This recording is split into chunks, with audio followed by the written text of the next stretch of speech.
Hi everyone, Laura Poulias with Dobler College Consulting. Well, tomorrow is May 1st, and that is the official end of the college application cycle for the class of 2024. And while the dust hasn't yet settled, we're starting to make some observations about the trends that we saw over this past application cycle and what we're expecting going into next year's application cycle. So let's break it down. First of all, test optional. The testing landscape is still so volatile and so college specific. It changes day by day in terms of who is requiring test scores, who is permanently committed to being test optional. We even have schools that are test blind now. The entire University of California system went test blind, meaning that they will not accept test scores. We saw a reversal with some of the Ivies going back to requiring test scores, as well as schools like MIT, Purdue, Georgetown. So really, it's all over the place. And our best advice to students is to take those standardized tests, whether that's the SAT or the ACT, and do the absolute best that you can with them so that you're not closing out any options in case you end up trying to apply to colleges that do require test scores.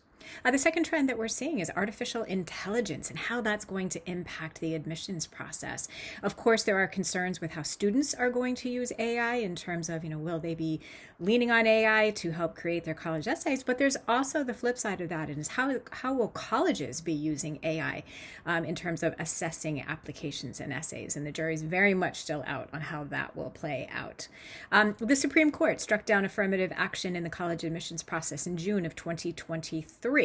And so while students can't explicitly state if they are from an underrepresented minority background, context is key here, and it always has been. Within the college application, we always encourage students to share what challenges they have faced and what obstacles they've overcome in terms of their academic journey.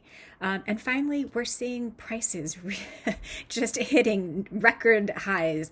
Some private universities have announced that their annual cost of attendance is going to hit six figures in the coming year.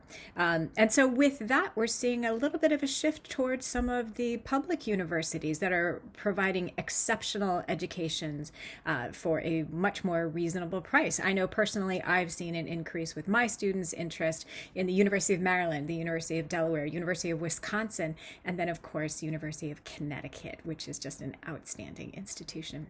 If you have questions about how these trends will impact your student, please contact your Dobler College Consulting Advisor. Thanks.